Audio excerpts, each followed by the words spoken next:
It's a wonderful thing to know that, ये एक अद्भुत चीज है इसे जानना, because it brings a lot of rest into our heart. क्योंकि वो हमारे हृदय में बड़े मात्रा में विश्राम लाता है। He saw my unformed substance. उसने मेरे बेडोल तत्व को देखा। Before I was formed, before my face was formed, और मेरे रचे जाने से पहले, मेरा ये चेहरा रचा गया उससे पहले, He decided what I should look like. He उसने तय किया कि मैं कैसा दिखूंगा। decided the color of my skin. मेरे चेहरे, मेरे त्वचा का रंग उसने तय किया। He decided the things in me that determine what height I would grow to. मेरे अंदर उन चीजों को उसने निर्धारित किया जो ये तय करेंगी कि मेरी ऊंची कितनी होगी, And many other factors in my body. और मेरे शरीर के कई अन्य चीजें। See, once you realize that, you won't have any complaint. A एक बार आप इस बात को समझ जाते हो, फिर आपके अंदर कोई शिकायत नहीं होगी। lot of young people have complaints about why has God made me like this? कई जवान लोगों को एक शिकायत होती है कि परमेश्वर ने मुझे इस प्रकार से क्यों बनाया। They find it difficult to accept themselves when they look into a mirror. Why can't I be like that other pretty person or something like that? जब वे अपने आप को आईने में देखते हैं तो उन्हें बड़ा मुश्किल होता है अपने आप को स्वीकार करना। वे हमेशा यही सोचते हैं कि मैं उस दूसरे सुंदर व्यक्ति के समान क्यों नहीं हूँ। Here's the verse that will bring you to rest. यहाँ एक वचन है जो आपको बिल्कुल विश्राम लाएगा। It's not the most good looking people who are the happiest. जो सबसे सुंदर दिखने वाले लोग हैं वे सबसे खुशहाल लोग नहीं होते। Some good looking people are very unhappy. A lot of them commit suicide. कुछ सुंदर दिखने वाले लोग बिल्कुल भी खुशहाल नहीं होते, वे आत्महत्या कर लेते हैं।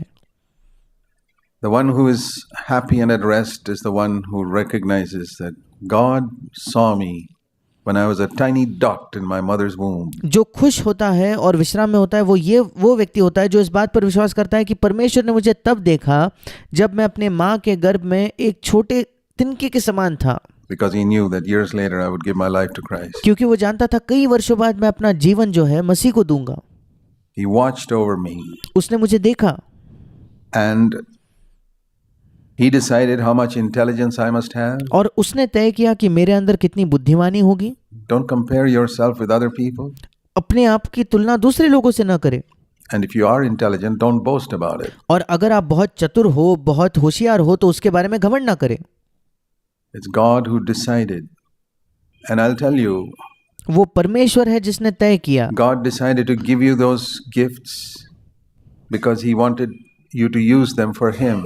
और मैं आपको बताना चाहता हूँ, परमेश्वर ने आपको ये तोहफे, ये वरदान इसलिए दिए क्योंकि वो चाहता था कि आप उन वरदानों का इस्तेमाल उसके लिए करो। I know God has given me certain gifts. For example, मैं जानता हूँ परमेश्वर ने मुझे कुछ वरदान दिए He's हैं। given me a good memory. उदाहरण के तौर पर उसने मुझे एक अच्छी याददाश्त दी है। It's not a spiritual thing. ये कोई आत्मिक बात नहीं है। I had a good memory when I was in school. मैं जब स्कूल में था तब भी मेरी याददाश्त अच्छी थी। Converted. जब मेरा नया जन्म नहीं हुआ था तब भी मेरी याददाश्त अच्छी थी। But God knew that I would need that पर परमेश्वर जानता था कि मुझे आगे इसकी जरूरत होगी when I'm going to serve Him and teaching the Bible. जब मैं उसकी सेवा करूंगा, बाइबल को सिखाऊंगा। So I can't take any credit for it. और इसलिए मैं इसका श्रेय नहीं ले सकता। I can't look down on another person who doesn't have a good memory. मैं दूसरे व्यक्ति को तुच्छ नहीं जान सकता जिसकी अच्छी याददाश्त नहीं है। This is all God's planning, but I realize this, that God gave it to me not to use for myself. ये सब परमेश्वर की योजना है और मैंने ये समझा कि ये सारी चीजें परमेश्वर ने मुझे इसलिए नहीं दी कि मैं उनका इस्तेमाल अपने आप के लिए करूं केवल। He gave it to me to be used for Him. उसने मुझे इसलिए दिया ताकि मैं उसका इस्तेमाल उसके लिए करूं। He gave me intelligence, उसने मुझे बुद्धिमानी दी, होशियारी दी certain amount, कुछ मात्रा में, so that I could use it for Him. ताकि मैं उसका इस्तेमाल उसके लिए करूं। God's given you intelligence. परमेश्वर ने आपको बुद्धिमानी दी है, आपको कुछ मात्रा में होशियारी Some of दी you है। are so clever that you do well in your studies. आप में से कुछ लोग इतने होशियार हो कि आप अपने पढ़ाई में बहुत अच्छा करते हो। You do well in your profession. आप अपने काम की जगह बहुत अच्छा करते हो। How much of that intelligence do you use to study God's word? उस बुद्धिमानी या होशियारी का किस मात्रा में प्रयोग आप करते हो परमेश्वर के वचन का अध्ययन करने के लिए, Or is it only to make money? या केवल पैसा कमाने के लिए आप करते हो? That's the question. यही प्रश्न है। God formed you when you were not in any form. परमेश्वर ने आपको तब रचा जब आपका कोई रूप ही नहीं था। He formed you so that you might live for His glory. उसने आपको रचा क्योंकि वो चाहता था कि आप उसकी महिमा के लिए जियो। That's the first thing you need to recognize, that His eyes were on you. ये पहली चीज है जो आपको मालूम होनी चाहिए कि उसकी आंखें आप पर थी, उसकी दृष्टि आप पर थी। And not only that, केवल यही नहीं, it says here in verse 16, 16वें वचन में यहाँ लिखा है, in your book they were all written. What was written? The days that were ordained for me, when there was not even one of them. तेरे पुस्तक में ये सब लिखा हुआ था। क्या लिखा हुआ था? मेरे सब अंग जो दिन दिन बनते जाते थे वे रचे जाने से पहले। और इंग्लिश में लिखा है, मेरे सारे दिन, एक भी दिन होने से पहले मेरे प्रत्येक दिन के विषय में तेरे पुस्तक में लिखा हुआ था। Okay, we have come into a new year and we become 1 year older. हाँ, हम एक नए वर्ष में आ गए हैं और हमारी उम्र एक वर्ष से बढ़ जाती है। But long before, when you were in your mother's womb, that little dot in your mother's womb, पर लंबे समय पहले जब आप अपने माँ के गर्भ में थे, वो छोटे तिनके के समान अपने माँ के गर्भ में थे, there's something else God decided. कुछ और भी था जो परमेश्वर ने पहले से ही तय कर लिया था।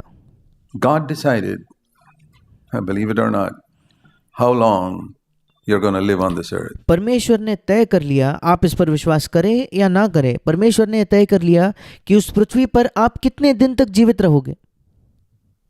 The number of days that I'm supposed to live, मुझे कितने दिन इस पृथ्वी पर जीना है, when I had not even lived one of them. जब मैं एक दिन भी जीवित नहीं था, एक भी दिन पूरा नहीं किया था, उसके पहले प्रभु ने तय किया। I had not even come out of my mother's womb. मैं अपने माँ के गर्भ से भी बाहर नहीं आया था, I had not even been born. मेरा जन्म भी नहीं हुआ था। And at that point, God decided how many days I would live on this earth. And और उस समय परमेश्वर ने तय किया कि मैं इस पृथ्वी पर कितने दिन जीवित रहूंगा। it says they were written in His book. I mean, और जब लिखा है कि ये चीजें परमेश्वर की पुस्तक में लिखी गई, we know there are no books like this in heaven. हम जानते हैं कि इस प्रकार से स्वर्ग में कोई पुस्तकें नहीं होती। Where's the book of life? जीवन की पुस्तक कहाँ है? Where everybody's name is written, जहाँ प्रत्येक व्यक्ति का नाम लिखा गया है, who's born again. जिसका नया जन्म हुआ It's है। in God's mind. ये परमेश्वर के मन में है। It's in God's mind. The परमेश्वर book of life. के जीवन की पुस्तक परमेश्वर के मन में है। Not a written book. ये कोई लिखी हुई पुस्तक नहीं है। In the same way, when it says in your book, बिल्कुल वैसे जब यहाँ लिखा है कि तेरे पुस्तक में ये लिखे गए थे, it was written how many days were for me. जब लिखा गया था कि मेरे लिए कितने दिन हैं, I find great comfort in knowing that in God's mind there's a section मुझे बहुत ज़्यादा एक सांत्वन मिलता है जब मैं इस पर विश्वास करता हूँ कि परमेश्वर के मन में एक हिस्सा है with my name on it. जिस पर मेरा नाम लिखा हुआ है। You know how you feel when some very important person in the world remembers your name? आप जानते हो कि आप कैसा महसूस करते हो जब इस पृथ्वी का एक बड़ा महत्वपूर्ण व्यक्ति आपके नाम को याद रखता है, Even though you met him only once? इसके बावजूद कि आप केवल उसे एक ही बार मिले। Supposing you met the Prime Minister of India just once सोच कर देखिए, आप भारत के प्रधानमंत्री को केवल एक बार मिले and you told him your name, and और फिर आपने उसे अपना नाम बताया 10 years later he says, oh, you're so and so. और 10 वर्षों बाद वो कहता है, अच्छा आप वही व्यक्ति हो। Wow. आप कहोगे क्या ये अद्भुत है? How would that make you feel? आप कैसा महसूस करोगे? How does it make you feel that in the mind of God there's a section with your name on it? फिर इस सत्य को सुनकर आप कैसा महसूस करते हो जब आपको ये पता चलता है कि परमेश्वर के मन के अंदर एक हिस्सा है जिस पर आपका नाम लिखा हुआ है? I believe it. मैं इस पर विश्वास करता हूँ। According to your faith be it unto you. I'm not imagining. आपके विश्वास के अनुसार आपके लिए पूरा हो जाए, मैं इसकी कल्पना नहीं कर रहा। I know the rest and comfort it has brought to me as मैं जानता हूँ विश्राम और सांत्वन जो इसने मेरे जीवन में लाया है I face an uncertain future. जब मैं एक बिल्कुल ही अनिश्चित भविष्य का सामना करता हूँ। That in the mind of God there's a section there with my name on it. कि परमेश्वर के मन के अंदर एक हिस्सा है जिस पर मेरा नाम लिखा हुआ है। And there in that section, the number of days I'm to fulfill और वहाँ उस हिस्से में ये लिखा हुआ है कि कितने दिन मुझे पूरे करने हैं, is there. वो लिखा है। God decided that I would not die in 2013. परमेश्वर ने तय कर लिया कि 2013 में मेरा मृत्यु नहीं I होगा, would live up to 2014. मैं All of you. 2014 तक जीवित रहूंगा। too. आप सब लोग भी, There were a lot of people who died last year, क्योंकि कई लोग हैं जो पिछले वर्ष में उनकी मृत्यु हो गई, but you didn't. पर आपकी मृत्यु नहीं That's हुई। not because of your cleverness or mine. It's because ये इसलिए नहीं कि आपकी होशियारी की वजह से या मेरे होशियारी की वजह से, God determined it. पर इसलिए क्योंकि परमेश्वर ने ये निर्धारित किया था। All these things, bring us to humility. ये सारी चीजें हमारे अंदर नम्रता को लाती है। That's what it does. If you really take God's word seriously, ये हमारे अंदर नम्रता उत्पन्न करेगी। अगर आप वाकई परमेश्वर के वचन को गंभीरता से लोगे तो, and see God as He really is, और देखोगे परमेश्वर को जैसा वो वाकई है, I'll tell you, you can't lift up your head. मैं आपको बताना चाहता हूँ कि आप अपना सिर नहीं उठा पाओगे। Even at the age of 95, you'll fall like Jesus, like John at Jesus' feet. 95 वर्ष की उम्र में भी आप यूहन्ना की तरह यीशु मसीह के पैरों पर गिर पड़ोगे।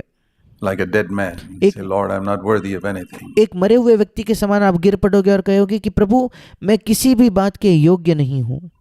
Amazing grace that saved a wretch like me. अद्भुत अनुग्रह था जिसने मेरे जैसे एक अभागे मनुष्य को बचाया, उद्धार किया। That's what you'll say. यही आप कहोगे। If you see these things, that it was God who determined these things, अगर हम इन सत्यों को देखते हैं कि ये परमेश्वर था जिसने इन चीजों को निर्धारित किया and planned our life. और जिसने हमारे जीवन की योजना की। There's a beautiful promise in Exodus chapter 23. एक बहुत ही सुंदर वायदा है निर्गमन की पुस्तक उसके 23 अध्याय में। Some of these Old Testament promises apply to us as well. I ये पुराने नियम की कुछ वायदे हैं जो आज हमें भी लागू होते हैं। believe that. मैं इस पर विश्वास करता हूँ। Exodus in chapter 23 निर्गमन उसका 23 अध्याय and the last part of verse 26. और 26 वचन का अंतिम भाग, I will fulfill the number of your days. मैं तेरे जो दिन है उन्हें पूरा करूंगा। हिंदी में लिखा है तेरी आयु को मैं पूरी करूंगा। इंग्लिश में लिखा है मैं जो तेरे तय दिन है उन्हें पूरा करूंगा। I've gone to sick people who are in hospital मैं बीमार लोगों के पास गया हूं जो अस्पताल में हैं who think that they're pretty seriously sick and they're और जिन्हें लगता है कि वे बहुत गंभीर है, बहुत बीमार अवस्था में going हैं to die. और उन्हें लगता है वे मरने वाले हैं। And I've given this verse to them. और मैंने उन्हें ये वचन दिया है। God says, I'll fulfill the number of your days. परमेश्वर कहता है मैं तेरी आयु को पूरी करूंगा, मैं तेरे जो तय दिन है उन्हें पूरा करूंगा।